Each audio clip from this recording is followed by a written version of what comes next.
Hello friends, प्रेरणाज किचनमध्ये आपलं स्वागत आहे।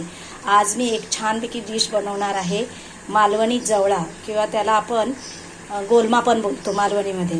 वाव, पाणी सुटलं असेल ना तुमच्या तोंडाला। चला तर आपण आता कृती बघूया त्याची, कसं आपण बनवायचं ते। त्याच्यासाठी मी एका वाटीमध्ये मी स्वच्छ जवळा घेतला आहे, थोडी आमसुलं घेतलेली आहेत, मालवणी मसाला घेतला आहे, धना पावडर घेतली आहे, लाल तिखट घेतलं आहे, थोडीशी हळद घेतली आहे, एक टोमॅटो कट करून बारीक करून घेतला आहे, कोथिंबीर बारीक करून घेतली आहे आणि भरपूर सारा वाटी भरून एक कांदा घेतलेला आहे कट करून 2-3 भरपूर। चला फ्रेंड्स, तर आपण आता त्याची कृती बघूया। त्याच्यासाठी मी प्रथम इथे स्वच्छ साफ करून जवला घेतला आहे, त्याला तुम्ही गोलमा पण बोलतात। याच्यासाठी मी एक आमसूल घेतलेले आहेत, 3-4 असे आमसूल घेतलेले आहेत, कारण आमसूल घातलं की आपण मालवणी आहोत, आमसूल घातलं की त्याची टेस्ट खूप छान येते।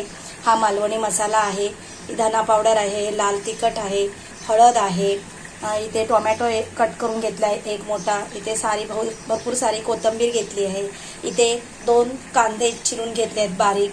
आता आपण जवला हा छानपैकी मंद आचेवर 5 ते 10 मिनिटं भाजून घेणार आहोत। 5 ते 10 मिनिटं, 5 मिनिटं भरपूर झाली याला। तो जास्त करपवायचा पण नाही, जस्ट शालो असं फ्राय करून घ्यायचं, आपण शालो असं भाजून घ्यायचं। ओके, त्याच्यानंतर तो 5 मिनिटं किंवा 10 मिनिटं आपण पाण्यात भिजत ठेवायचा आणि तो स्वच्छ धुवून नंतर आपण जवल्याची किंवा त्या गोलम्याची भाजी बनवायला घ्यायची। ओके, बघा आता इथे माझा जवला भाजून झालेला आहे। बघा, अशा प्रकारे जवला आपण 5 मिनिटं पाण्यामध्ये भिजत ठेवायचा आणि स्वच्छ धुवून घ्यायचा।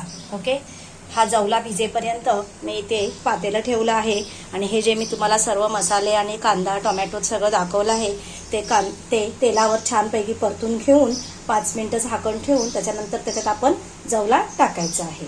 याच्यामध्ये कढीपत्ता टाकणार, कांदा टाकायचा आहे, 2 मिनिटं कांदा आपण ढवळून घ्यायचा आहे। 2 मिनिटं आपण कांदा आता ढवळून घेणार आहोत।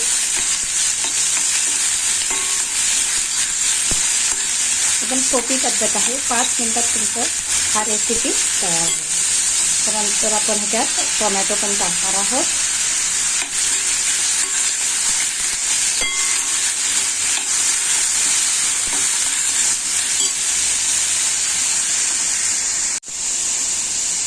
बघा, ह्याच्या पातेल्यामध्ये तेल टाकलं होतं, कांदा टाकला, टोमॅटो टाकला।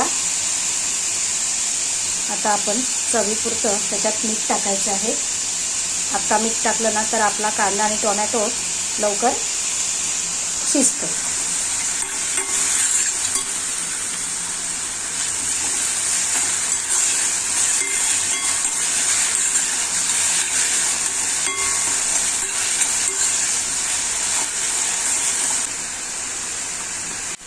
आता ह्याच्यामध्ये मी तुम्हाला जे मसाले दाखवले ते सगळे एकत्रच टाकणार आहे।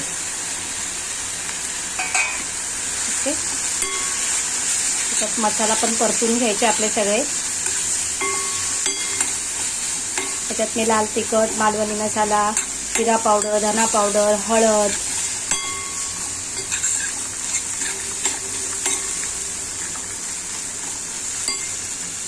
मंद गॅसवर करायचं।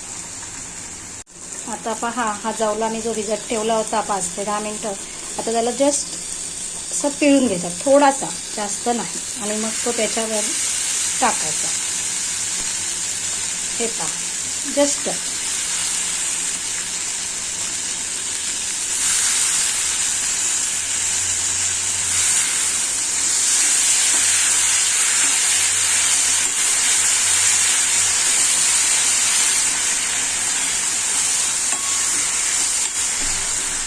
छानपैकी कलर आला। आता याच्यात आपण आमसूल पावडर, आमसूल कोकम टाकायची। ओके, आपण मालवणी असल्यामुळे आपल्या प्रत्येक मच्छीमध्ये कोकम तर येतातच। ओके. कोकमाने कसा थोडा आंबटपणा येतो आणि सुक्या मच्छीची आपल्याला किंवा जवळ्याची टेस्ट पण लई भारी लागते. ओके. आमच्या गावाकडे तर पावसामध्ये मालवणी जवला छानपैकी आणि मस्तपैकी तांदळाची भाकरी सगळेजण ताव मारतात छानपैकी. चला तर मग आपला आता जवला तयार झालेला आहे. जवल्याची भाजी तयार झालेली आहे. आता आपण ह्याच्याबरोबर एक छानपैकी तांदळाची भाकरी बनवायची आणि आपण त्याच्याबरोबर खायचं. बाय.